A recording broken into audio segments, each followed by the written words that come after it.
Police thief challenge.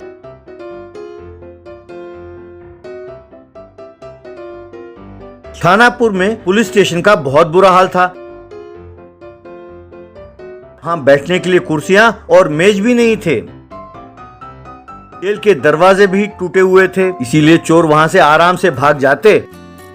इसलिए उस station का एसआई मंजरेकर बहुत परेशान रहता था। उस पुलिस स्टेशन में गोलू नाम का एक मोटा कांस्टेबल भी था। जब भी मंजरेकर उसे देखता तो वो दूसरे कांस्टेबल से कहता, अरे ये मेरी क्या किस्मत है, स्टेशन का इतना बुरा हाल है, ऊपर से गोलू के पहरेदारी में चोर भाग जाते हैं। वो अच्छी तरह जानते हैं कि ये उनके पीछे भागकर उन्हें पकड़ नहीं सकता। मैंने डिपार्टमेंट को कई बार चिट्ठी लिखी है, पर वो ये कहकर कि तुम्हारा परफॉर्मेंस ठीक नहीं है, वो निधि सैंक्शन नहीं करते। मैंने जरूर पिछले जन्म में कोई बहुत बड़ा पाप किया होगा, इसीलिए भगवान ने इन चोरों को नहीं, मुझे बहुत बड़ी सजा दी है यहाँ भेजकर। उसी गांव में दारा सिंह नाम का एक पहलवान रहता था। वो अपने मुर्गियों को काजू, बादाम, पिस्ता वगैरह खिलाकर पालता था। जब वो मुर्गियां बहुत तगड़े हो जाते तो उनका बिरयानी बनाकर खा जाता था। एक दिन रात को एक आदमी ने दारा सिंह के घर पर एक मुर्गी को चुराया। अगले दिन दारा सिंह ने मुर्गियों की गिनती की और अपने नौकर से, चोरे मुर्गियों का ख्याल नहीं रखता है, एक मुर्गी गायब है। कल रात कोई चोर आकर हमारा एक मुर्गी चुरा कर ले गया। दोबारा ऐसा नहीं होना चाहिए। अपने घर के बाहर जो गली के कुत्ते हैं उन्हें हर रोज खाना खिलाओ। वो चोरों को देखकर भौंकेंगे, तब तुम उठकर उसे पकड़ सकते हो। अगले दिन रात को फिर उस चोर ने एक मुर्गी चुराया।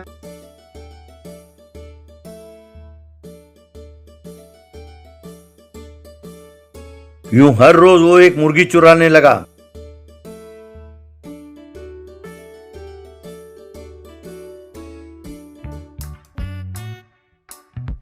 एक दिन दारा सिंह पुलिस स्टेशन गया।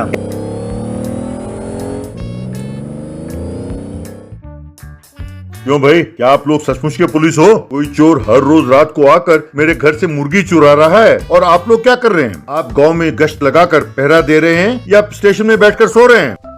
जुबान संभाल कर बात करो। हम रात भर गांव में पहरा देते रहते हैं। हम हर 2 दिन में एक बार एक चोर को जरूर पकड़ते हैं। ये अलग बात है कि गोलू उन्हें छोड़ देता है, लेकिन तुम्हारा मुर्गी चोर आज तक हमारे हाथ नहीं आया। वैसे भी हम बहुत परेशान हैं। तुम्हारा ये चिल्लर केस हम नहीं देख सकते। चलो जाओ यहाँ से। अच्छा, मेरा चिल्लर केस है? ठीक है, मैं देख लूंगा, कहकर चला गया। एक आधे घंटे बाद मंजरेकर का सेल बजा। फोन के दूसरी ओर पीए, डीजीपी साहब आपसे पर्सनली बात करना चाहते हैं, कहकर डीजीपी को फोन दिया। नमस्ते सर। बोलिए सर, आपने हमें कैसे याद किया? आप बस हुक्म दे देते। अरे भाई, ये हुक्म नहीं है, ये रिक्वेस्ट है। कुछ देर पहले दारा सिंह नाम के व्यक्ति ने आकर मुर्गी के चोरी के बारे में तुम्हें कंप्लेंट दिया था ना? वो मेरा दामाद है। वो बहुत गुस्सेला आदमी है, अहंकारी है। अगर मैं भी तुम्हारी जगह होता तो मैं उसका कंप्लेंट ना लेता, लेकिन अगर तुमने तुरंत उस चोर को नहीं पकड़ा तो वो मेरी बेटी को ग्रिल करके खा जाएगा। मुझे तुम्हारे स्टेशन की हालत के बारे में पता चला है। अगर तुमने उस मुर्गी चोर को पकड़ा तो मैं तुम्हारे पुलिस स्टेशन के लिए फंड्स को सैंक्शन करूंगा। इतना ही नहीं, जिसने भी उस चोर को पकड़ा उसे मैं डबल प्रमोशन दूंगा। तुरंत उस काम पर लग जाओ प्लीज। सर, एक छोटे से मुर्गी चोर के लिए आप इतने परेशान ना हो। मैं आपकी हालत समझ सकता हूँ। अब आप चिंता ना करें, मुझ पर छोड़ दें। उस दिन रात को मंजरेकर और सारा पुलिस स्टाफ दारा सिंह के घर को घेर कर पहरा दे रहे थे, पर कोई चोर नहीं आया।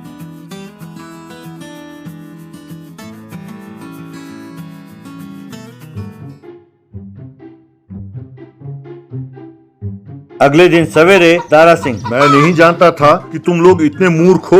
रात को एक साथ 4 मुर्गियों की चोरी हुई है। इतने सारे पुलिस वाले थे, फिर भी एक चोर को नहीं पकड़ पाए। थू कर थूका। मंजरेकर के समझ में नहीं आया कि वो क्या कहे।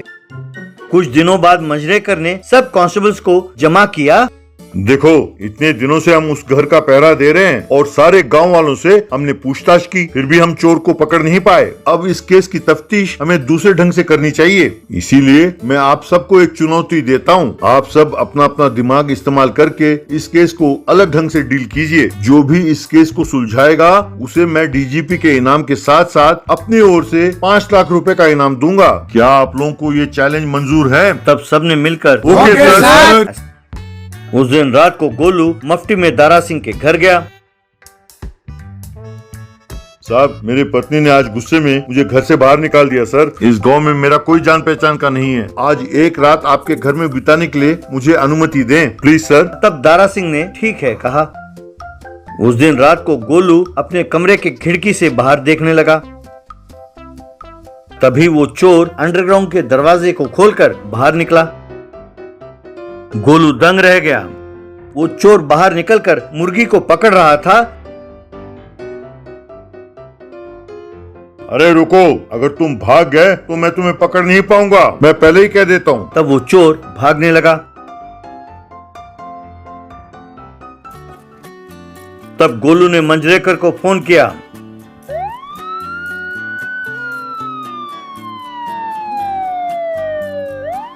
वो चोर उस मुर्गी को लेकर सड़कों पर भाग रहा था। मंजरेकर और बाकी कांस्टेबल्स उसका पीछा करने लगे।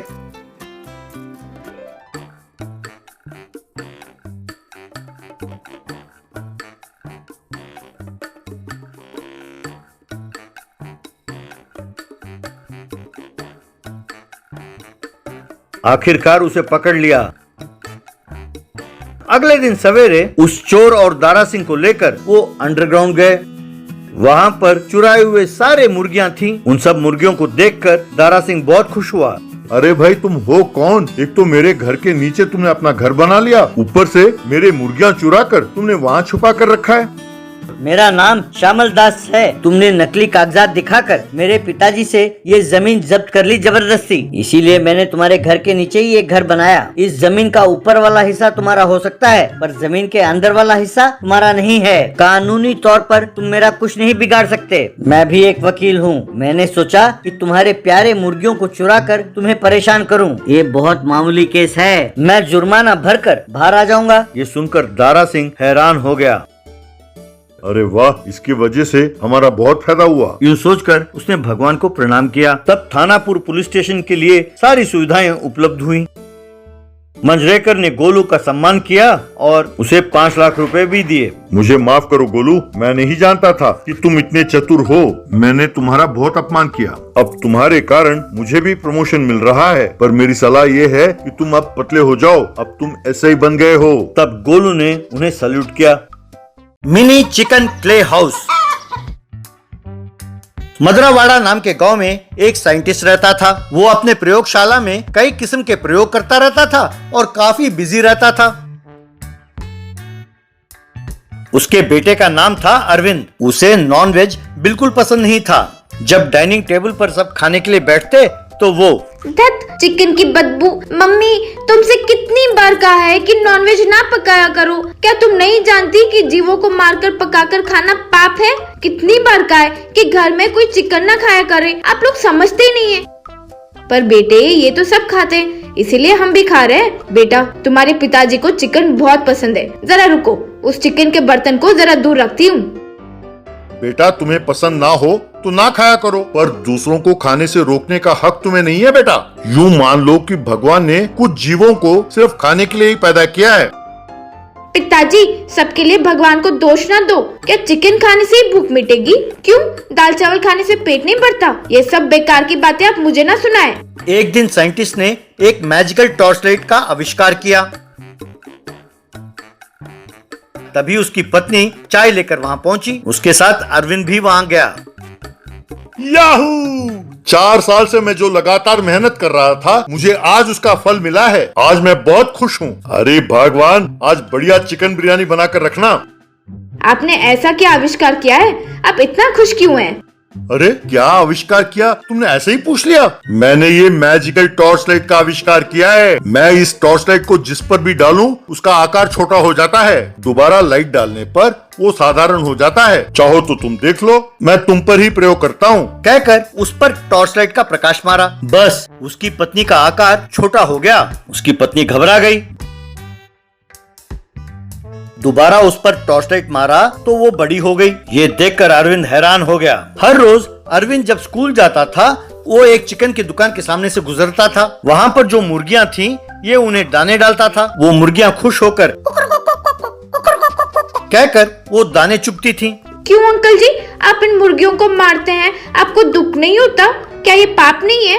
क्या करूं बेटा, ये मेरा धंधा है। अगर मैं अपना काम ना करूं तो मैं पैसे कैसे कमाऊंगा, अपने परिवार को कैसे पालूंगा? जरा तुम ही बताओ। हर रोज ये सवाल पूछते पूछते तुम नहीं थकते, पर मैं थक गया बेटा जवाब देते देते। अब जाओ बेटे, स्कूल का टाइम हो गया है, जाओ जाओ। क्या ये सब बिना चिकन खाए नहीं रह सकते? सब मेरे जैसे वेजिटेरियंस क्यों नहीं है? कुछ ना कुछ करके इन सबको शाकाहारी बनाना होगा। ऐसा सोचा, तभी उसे एक उपाय सूझा। वो तुरंत लैब में गया और उस मैजिकल टॉर्च लाइट को चुराया। उस टॉर्च लाइट के साथ वो मुर्गियों के पास गया। उसने मुर्गियों पर टॉर्च का प्रकाश डाला तो सारे मुर्गियां छोटी हो गईं। फिर उन सब मुर्गियों को उसने एक बोरी में भरकर वहां से ले गया।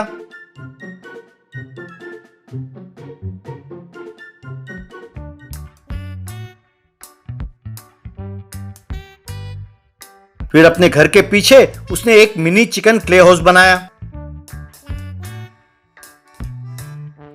उन मुर्गियों को वहां रखा। मेरे प्यारे मुर्गियों, आप सब यहाँ पर खुश रहो। अब कोई तुम्हारा चिकन बिरयानी या चिकन करी नहीं बनाएगा। कोई तुम्हारा कुछ नहीं बिगाड़ सकता। फिर बाद में दोबारा उसने उस टॉर्च लाइट को लैब में रख दिया। यूं वो हर रोज टॉर्च की सहायता से मुर्गियों को छोटा करता, उन्हें लाकर मिनी क्ले हाउस में रखता और फिर टॉर्च को लैब में रख देता। ये उसका रोज का काम बन गया। कुछ दिनों बाद गांव में मुर्गियां नहीं दिखी तो लोग परेशान हो गए। चिकन के दुकान के पास लोगों की भीड़ लगने लगी। शांत हो जाइए, शांत हो जाइए, मुर्गियां सब खत्म हो गई हैं। आप सब कल आइए। अरे भैया, आप दुगना दाम ले लो, हम खरीदने के लिए तैयार है। अब तुम्हें बेचने में क्या तकलीफ है? अरे बहन जी, मैं दूसरे गांव से मुर्गियां लाकर बेचता हूँ, इसीलिए दुगने दाम में बेचना पड़ता है। अब मैं क्या करूँ बताइए? जो मुर्गियां मैं लाया था सब खत्म हो गए। आपको दिखाई नहीं देता? अब आप लोग जाइए। घर पर साइंटिस्ट अपने पत्नी से, ये क्या, आज भी तुमने दाल पकाया है? अरे 1 हफ्ता हो गया चिकन खाकर, ये खाना नहीं चाहिए। मैं पानी पीकर सो जाऊंगा। कहकर गुस्से में पानी पीकर वहां से चला गया। खाना खाते हुए अरविंद ने ये सब देखा। गांव का ये हालत देखकर दूसरे गांव वालों ने इस मौके का फायदा उठाया और दुगने दाम में चिकन बिरयानी वहां आकर बेचने लगे। लोग भी पागलों की तरह उन्हें खरीदने लगे। घर पर साइंटिस्ट, चिकन बिरयानी खाए हुए बहुत दिन हो गए। अरे ये चिकन बिरयानी क्या स्वाद है, वाह! ये तुम कहाँ से खरीद लाई? पर ये क्या, एक बिरयानी 2000 रुपए? ये तो भाई ज्यादती है। ये सुनकर अरविंद सोच में पड़ गया। बाद में वो मिनी चिकन क्ले हाउस के पास आया। ये क्या, ऐसा क्यों हो रहा है? मैंने सोचा कुछ और था, पर यहाँ तो कुछ और ही हो गया। मैंने सोचा कि मुर्गियां गायब करूंगा तो सब दाल चावल खाकर वेजिटेरियंस बन जाएंगे, शुद्ध शाकाहारी। लेकिन ऐसे कुछ नहीं हुआ। लेकिन मैं एक बात समझ गया, वो ये है कि अपनी राय को जबरदस्ती किसी और पे थोपना नहीं चाहिए। इस मौके का फायदा उठाकर पड़ोसी गांव वाले हमारे गांव वालों को लूट रहे हैं। मेरे कारण मेरे गांव वाले परेशानी उठाए, ये मुझे पसंद नहीं है। मेरे पिताजी भी ठीक से नहीं खा पा रहे, इन सब का कारण मैं ही हूँ। फिर उसने दोबारा टॉर्च लाइट मारा तो सारे मुर्गियां बड़ी हो गईं और वहां से चली गईं। फिर अरविंद ने उस टॉर्च लाइट को लाकर दोबारा लैब में रख दिया।